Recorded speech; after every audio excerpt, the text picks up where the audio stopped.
Right. मैंने आपको बता दिया जो टूल हम इस्तेमाल करेंगे वो है विजुअल स्टूडियो कोड, और वो कल तक आपके सिस्टम में इंस्टॉल होना चाहिए। और सबसे पहला काम हमने क्या करना है after installation of visual studio code, that's the only requirement, ठीक है। हमने सबसे पहले डेस्कटॉप पे एक नया फ़ोल्डर बनाना है। इट्स नॉट मैंडेटरी कि नया फ़ोल्डर बनाएँ, इसके बगैर भी गुज़ारा चल जाता है, लेकिन जो प्रैक्टिसेज़ मैं बताऊँगा वो बेस्ट प्रैक्टिसेज़ होंगी और वही प्रैक्टिसेज़ होंगी जो इंडस्ट्री में प्रोफेशनल लोग यूज़ करते हैं, ठीक है? तो इसलिए कोशिश करें कि बिल्कुल मुझे फ़ॉलो करें। हाँ, जब थोड़ा बहुत आप आगे बढ़ जाएँ, थोड़ा-सा मतलब सीख जाएँ, तो फिर आपकी चॉइस होगी, आपकी मर्ज़ी होगी, ठीक है? बिल्कुल, जैसे बच्चा जब नया-नया चलना स्टार्ट कर देता है ना, तो उसको उसके फादर या उसकी मदर कहते हैं, "जी, पहले तो जहाँ मैं हाथ पकड़ के जो मैं कहूँगा, जैसे मैं चलाऊँगा वैसे ही चलना है।" लेकिन जब वो बड़ा हो जाता है, तो फिर वो फ्रीडम हो जाती है उसको जैसे मर्ज़ी, ठीक है? So do follow the practices that I am following. आपने राइट क्लिक करके नया फ़ोल्डर बनाना है। बेहतर है कि डेस्कटॉप पे ना बनाएँ, क्योंकि वो विंडो-शिंडो करप्ट होना है, उड़ना, किसी सी ड्राइव में या डी ड्राइव में बना लें। हम भी डी ड्राइव या ई ड्राइव में मूव कर देंगे बाद में इसको। So first of all create a new folder, जैसे नॉर्मली आम सबको पता होगा कैसे फ़ोल्डर बनाते हैं। इसके बाद जो प्रोजेक्ट आप बना रहे हैं, उस प्रोजेक्ट का नाम देना है इस फ़ोल्डर को। लेकिन अभी चूँकि हमने ये डिसाइड नहीं किया कि हम कौन-सा प्रोजेक्ट बना रहे हैं, हम जस्ट इनिशियल इसको टेस्ट कर रहे हैं, बेसिक सा पेज बना रहे हैं, तो मैं इसको जनरल नाम दे देता हूँ वेब, ठीक? वेब के नाम का फ़ोल्डर ऑलरेडी एक्सिस्ट है, मुझे कह रहा है दोबारा नहीं बनाने दूँगा, तो मैं इसे कोई और नाम दे देता हूँ। इसको कह देता हूँ जी कि वेब अ, वेब 1 कह दें या कुछ भी कह दें, ठीक है? फिलहाल के लिए दैट्स फाइन। इस फ़ोल्डर को बनाने के बाद इस फ़ोल्डर पे राइट क्लिक करें, और आपको ये ओपन विद कोड का ऑप्शन, जैसे मैंने कहा, ये कॉन्टेक्स्ट मेन्यू में नज़र आएगा। आपने इसे ओपन विद कोड कर लेना है, और इसका फ़ायदा ये होगा कि ये जो करंट फ़ोल्डर मैंने अभी बनाया है, ये खुल जाएगा खुद ब खुद इनसाइड द वीएस कोड। और अगर आप यहाँ लेफ्ट साइड पैनल पे देखें, तो ये वेब 1 वही फ़ोल्डर है जो मैंने अभी बनाया है, ठीक? और अगर ये इस तरह, यानी आपको विजुअल स्टूडियो का ऑप्शन यहाँ नज़र ना आए राइट क्लिक करके, तो फिर आपने उस फ़ोल्डर को कैसे ओपन करना है? फिर आपने विजुअल स्टूडियो कोड को सेपरेटली ओपन कर लेना है।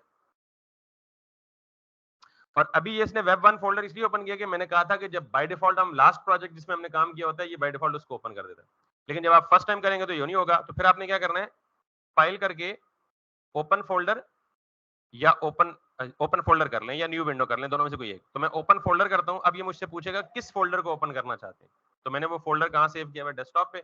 इस पे क्लिक करूँगा, सेलेक्ट फ़ोल्डर करूँगा, और उसने मुझे वेब 1, ये 2 तरीके हैं इसको ओपन करने के, ठीक है? बाय द वे, अब हमारा 2 चीज़ों के साथ काम होगा। एक ये इसका लेफ्ट पैनल, जिसको मैं अब पैनल नहीं बोलूँगा, क्या बोलूँगा इसको? अगर ये एक्सप्लोरर ओपन होगा तो टॉप पे लिखा होगा ये एक्सप्लोरर। अगर ये होगा तो इसे मैं क्या कहूँगा? Search window. अगर ये होगा तो मैं इसे क्या कहूँगा? सोर्स कंट्रोल विंडो, ठीक है? तो मैं इसको क्या कहूँगा? एक्सप्लोरर विंडो या एक्सप्लोरर पैनल, ठीक?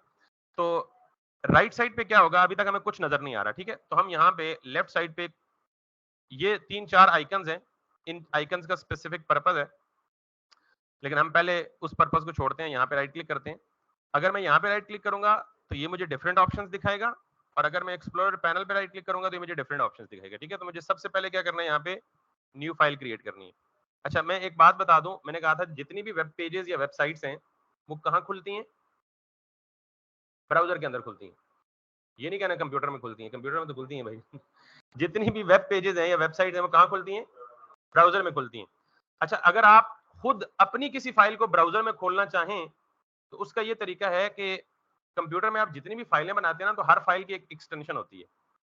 एक्सटेंशन का मतलब हर फाइल की एक टाइप को दूसरी टाइप से डिफरेंशिएट करने में काम आती है एक्सटेंशन। मिसाल के तौर पे, अगर आपने कोई माइक्रोसॉफ्ट वर्ड की फाइल बनाई है ना, तो माइक्रोसॉफ्ट वर्ड की फाइल को आप नाम कुछ भी दे सकते हैं, लेकिन वो जो उसकी एक्सटेंशन होगी, नॉर्मली डॉट के बाद होती है, उसको हम कहते हैं docs in case of Word document. अगर आप एक्सेल की फाइल बनाते हैं तो डॉट एक्सएलएसएक्स। अच्छा, ये काम तो आपको बोरिंग लग रहा होगा यार, एक्सेल वर्ड आपने यूज कभी नहीं किया होगा शायद, लेकिन मूवी तो देखी होगी आपने, गाना तो सुना होगा आपने। तो आपको कभी कोई बताए MP4, तो आपके जहन में क्या आता है? MP4 क्या होगा?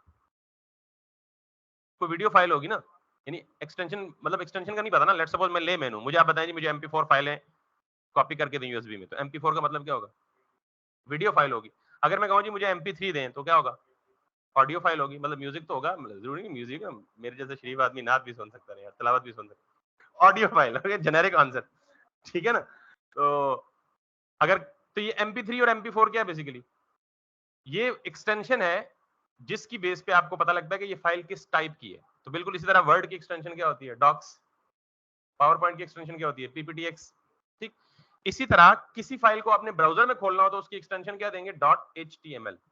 तो मैं सबसे पहले एक फाइल है उसको नाम देता हूँ .html। अगर मैं ये .html नहीं दूंगा तो ये डिफॉल्ट ब्राउजर में नहीं खुलेगी। मैंने .html दी तो अब ये फाइल को जब मैं डबल क्लिक करूंगा तो ये कहां खुलेगी? ब्राउजर में। जब मैंने ये नाम कुछ भी दे सकते हैं आप, लेकिन जो एक्सटेंशन है ना वो हमेशा क्या रहेगी? और एक्सटेंशन हमेशा कहां आती है? डॉट के बाद आती है। ठीक, इंडेक्स उसका नाम है और डॉट के बाद जो कुछ भी हो गया है एक्सटेंशन है। ठीक है, मैंने इसे एंटर किया, ओके किया, तो ये जो फाइल बनी ये राइट साइड पे इधर ओपन होगी। ठीक, तो इस तरह जितनी भी फाइलें यहाँ ओपन होगी, जिस पे क्लिक करेंगे वो राइट साइड पे ओपन हो जाएगी। ठीक, यहां तक समझ आ गई? अच्छा, मैंने इस फाइल में कुछ नहीं लिखा, अभी सिर्फ फाइल क्रिएट की है, बनाई। मैं वापस इस फोल्डर में गया और इसे डबल क्लिक करके ओपन किया तो ये फाइल एक बन गई इंडेक्स के नाम से, और इसका जो आइकन है वो ऑटोमेटिकली किस क्रोम का आइकन बन गया। क्यों? क्योंकि HTML डिफॉल्ट कहां खुलती है? ब्राउजर में। अच्छा, ये बाइट जरूरी नहीं है कि आपके सिस्टम में भी ये आइकन क्रोम का हो। ये किस पे डिपेंड करता है कि आपके सिस्टम में डिफॉल्ट ब्राउजर कौन सा सेलेक्ट हुआ है। अगर डिफॉल्ट ब्राउजर क्रोम होगा तो ये आइकन किसका होगा? अगर आपके सिस्टम में डिफॉल्ट ब्राउजर मोजिला फायरफॉक्स का हुआ तो ये आइकन फायरफॉक्स वाला बन जाएगा। अगर आपके सिस्टम में डिफॉल्ट ब्राउजर माइक्रोसॉफ्ट एज हुआ तो फिर ये एज वाला आइकन बन जाएगा। तो आइकन की शक्ल जो मर्जी हो, आपने सिर्फ कॉन्सेप्ट याद रखना है कि जो ब्राउजर आपका डिफॉल्ट होगा वो उसी तरह का आइकन होगा। ठीक है, अब अगर मैं इसे डबल क्लिक करता हूं और ओपन करता हूं इस फाइल को, तो ये कहां खुली? ब्राउजर में खुली। And this is our first website. Congratulations, पहली वेबसाइट बना दी हमने। इतना सिंपल काम है ना। ठीक है, तो अब ये जो व्हाइट एरिया है ना पूरा का पूरा, ये हमारी प्रॉपर्टी है। प्रॉपर्टी समझते हैं ना? प्लॉट ले लो तो उसके ऊपर जिस तरह का मर्जी मकान बना लो, है? चार दीवारी फरा के अंदर बकरियां रख लो, थोड़ी मर्जी। ठीक है, चार दीवारी फरा के अंदर मुर्गे कुकड़ रख लो, थोड़ी मर्जी। कोई बिल्डिंग बना लो, थोड़ी मर्जी। कोई कमर्शियल बना लो, थोड़ी मर्जी। बात समझ आ गई है? तो इसका मतलब ये है कि ये पूरा व्हाइट एरिया हमारा है। हम इसमें जिस किस्म का डिजाइन चाहे बनाएंगे और बना सकते हैं, और ऑब्वियसली यही काम हम करेंगे। और ये हमारा पूरा एरिया है। ठीक है, तो लेट्स गेट समथिंग। अच्छा, जब हम कुछ भी चीज पढ़ते हैं ना, इवन आप अपने सिलेबस में देखें, कोई matric, FSC first year, second year, third year, हमें शुरू में कुछ ना कुछ, कोई ना कोई चीज को रटनी पड़ती है। अंग्रेजी आप सीखते हैं तो पहली दफा आपको सारे टेंसेस समझ आ गए होते हैं।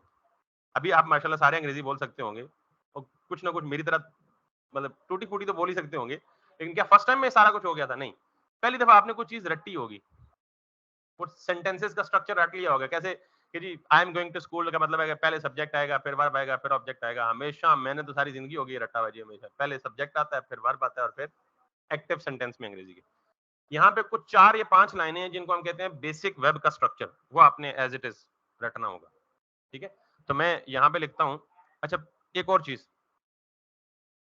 यहाँ पे मैं मोस्टली जो चीज लिखूंगा ना वो मैं एंगल ब्रैकेट्स में लिखूंगा। वैसे इसे लेस देन का सिंबल कहते हैं और इसे ग्रेटर देन सिंबल मैथ्स में कहते हैं, तो मैं यहाँ पे नॉर्मली इसे एंगल ब्रैकेट्स कहते हैं। ठीक है, तो HTML की कन्वेंशन है, सबसे पहले हम क्या सीखने जा रहे हैं? HTML। और HTML stands for hyper text markup language. ठीक है, परेशान नहीं होना कि हाइपर क्या है, मार्कअप क्या है और लैंग्वेज क्या है, ये आज तक मुझे भी नहीं पता। ठीक है तो hyper text markup language, hyper text markup language यानी HTML जिसको शॉर्ट में बोलते हैं, उसकी ये कन्वेंशन है कि उसके अंदर जितने भी कीवर्ड्स है ना, जितनी भी वोकैबुलरी है उसकी, वो नॉर्मली किस में लिखी जाती है? एंगल ब्रैकेट्स में लिखी जाती है। ठीक, जैसे मैंने यहाँ पे लिखना है सबसे पहले HTML, तो जो जो भी वर्ड एंगल ब्रैकेट में लिखा जाए उसे टैग बोलते हैं। क्या बोलते हैं? टैग बोलते हैं। तो इसका मतलब ये हमारा क्या है? पहला टैग हो गया। समझ आ गई बात? अच्छा, नॉर्मली टैग्स जो है वो पेयर की फॉर्म में होते हैं, नॉर्मली, नेसेसरीली नहीं। नॉर्मली टैग्स आर, पहली बात ये पता लगी टैग्स क्या होते हैं। HTML लैंग्वेज का जो भी वर्ड लिखेंगे आप, वो नॉर्मली एंगल ब्रैकेट्स के अंदर लिखेंगे, और एंगल ब्रैकेट में जब कोई चीज लिखेंगे तो उसे क्या कहेंगे? टैग कहेंगे। तो मैं कहूंगा ये HTML का टैग है। ये क्या लिखा हुआ है? Let me make it a little bigger for you to understand. I hope अब सही विजिबल है ना? ओके, तो नॉर्मली टैग्स पेयर की फॉर्म में होते हैं। पेयर क्या होता है? जोड़ा। ठीक, तो इसका मतलब है ये अगर HTML है तो इसका जोड़ा भी होगा कोई। तो टैग्स का पेयर कैसे कंप्लीट होता है? आप किसी को कॉपी पेस्ट करें और एग्जैक्टली वही चीज लिख दें, सिर्फ स्टार्ट में क्या लिख दें, फॉरवर्ड स्लैश। तो जिस टैग के स्टार्ट में, टैग नेम के स्टार्ट में फॉरवर्ड स्लैश लिखा होगा, इसका मतलब है ये क्लोजिंग टैग है। ये क्या है? तो मैंने क्या बोला, tags are generally in pair form. Pair का मतलब जोड़े की फॉर्म में होंगे, और जोड़े में एक टैग होगा ओपनिंग टैग, दूसरा क्या होगा? तो क्लोजिंग टैग की निशानी क्या है कि उसके साथ क्या पड़ा होगा? स्लैश पड़ा होगा। That's the convention of whole language. जितना कुछ भी पढ़ेंगे वो टैग्स में पढ़ेंगे, और ज्यादातर टैग्स क्या होते हैं? पेयर में। मैंने ये नहीं बोला कि सारे टैग्स पेयर में होंगे, पता है? ये ह्यूमन बीइंग में देखें, जिन लोगों की शादी होती है वो जोड़े में रहते हैं, और जिनकी शादी नहीं होती वो बेचारे सिंगल भी होते हैं। तो इसका मतलब क्या है? HTML में भी कुछ टैग्स होंगे पेयर्ड और कुछ क्या होंगे? अनपेयर्ड। Got it? अच्छा, जो सबसे रूट टैग है ना, अच्छा फिर नॉर्मली, क्योंकि मैं ह्यूमन लाइफ से इसको इसलिए कंपेयर करूंगा, ये आसान होगा, याद रखना आसान होगा। Normally HTML tags are in the form of parent child hierarchy. Tags जो है वो किस फॉर्म में होते हैं? Parent child. Parent child hierarchy का मतलब क्या होता है कि टैग पेरेंट भी हो सकता है, फिर उसके चाइल्ड टैग भी हो सकते हैं, फिर उसके चाइल्ड टैग भी हो सकते हैं, फिर उसके चाइल्ड भी हो सकते हैं, और फिर उसके चाइल्ड भी हो सकते हैं। और फिर अगर नीचे से ऊपर जाए तो क्या होगा? चाइल्ड का पेरेंट, फिर ग्रैंड पेरेंट, फिर उसके ऊपर वाला पेरेंट, फिर उसके ऊपर, फिर रूट पे जाके जद्दे अमजद। जैसे ह्यूमन बीइंग की रूट पे क्या है? हजरत आदम अलैहिस्सलाम, जद्दे अमजद है हमारे। हजरत आदम अलैहिस्सलाम से नीचे जितनी भी नस्ल है या जितनी भी हायरार्की है उसे हम क्या कहते हैं? हम डिसेंडेंट्स है ना। डिसेंडेंट्स का मतलब ये होता है कि मैं, और अगर मेरे बेटे हैं या उनके भी आगे बेटे हैं, या इनफैक्ट अगर मैं अपने ग्रैंडफादर की एग्जांपल ले लूं, तो उनसे नीचे जितने भी होंगे वो सारे क्या होंगे? डिसेंडेंट्स। लेकिन मैं अपने से ऊपर अगर बात करूं तो मेरे से ऊपर वाले सारे क्या होंगे? एंसेस्टर्स। ये कन्वेंशन याद रखनी है, और ये नॉर्मल इंग्लिश की वोकैबुलरी है, कोई रॉकेट साइंस नहीं बता रहा। HTML में इसी नाम से याद रखनी है, ठीक है? Tags are generally in paired form, और tags have children, sub children और ग्रैंड चिल्ड्रन और ग्रैंड चिल्ड्रन, ठीक? पेरेंट चाइल्ड हायरार्की की फॉर्म में। जो सबसे रूट टैग है जिसके बारे में मैंने कहा जद्दे अमजद, वो कौन है? HTML। अब बाकी जितना कुछ भी होगा वो सारे के सारे क्या होंगे? इसके अंदर होंगे। तो इसके दो चिल्ड्रन होते हैं HTML टैग के, एक होता है हेड। अब देखें विजुअल स्टूडियो कोड की ब्यूटी क्या है, इसको पता है कि ये टैग पेयर्ड है और ये टैग पेयर्ड नहीं है। मैंने सिर्फ हेड लिखा, उसने खुद ही कंप्लीट कर दिया, तो हमारा टाइम बच गया। अगर हम नोटपैड में लिखते तो ये सारा कुछ हमें मैनुअली लिखना पड़ता। तो अभी दोबारा देख लें, मैंने सिर्फ क्या लिखा? हेड, और मैंने एंगल ब्रैकेट्स में नहीं डाली। मैंने जब एंटर किया तो उसने खुद ही एंगल ब्रैकेट में डाल दिया, खुद ही पेयर बना दिया। उसको पता है यार कि टैग किस में आने चाहिए? एंगल ब्रैकेट में आने चाहिए, और ये क्या होने चाहिए? पेयर्ड। अब जो पेयर्ड नहीं होंगे उनका ये पेयर नहीं बनाएगा, इसको खुद पता है। क्लियर? अच्छा, मैंने कहा HTML के कितने चिल्ड्रन है? दो। एक हेड है और दूसरा कौन सा है? बॉडी। अब देखिए उसने बॉडी को भी खुद ही कंप्लीट कर लिया, opening tag and closing tag. ये जो मैंने काम लिखा ना, इसको हम क्या कहते हैं? Basic structure of a web page. क्या कहते हैं? और मजे की बात है, इतना खपने के बाद भी जब हम इसे पेज को रिफ्रेश करेंगे तो आउटपुट में कुछ भी नहीं आएगा, ठीक है? लेकिन हम ग्राउंड सेट कर रहे हैं। ये काम आपको लाजमी करना ही करना है, इसके बगैर चारा या गुजारा नहीं है। 4 हो गए, क्योंकि इस शार्प 4 बजे अगली क्लास स्टार्ट होती है, तो हम कल कोशिश करेंगे कि एग्जैक्ट शार्प, आज भी हमने 3 बजे स्टार्ट किया, 2-3 मिनट वेट किया सिर्फ लोगों का। 3 बजे स्टार्ट करेंगे और 4 बजे एंड करेंगे, ठीक है? तो आई एंड इट राइट हियर। अगर किसी का कोई सवाल है, कोई क्यूरी, कोई क्वेश्चन है तो वो पूछ लें, otherwise obviously it's too basic right now.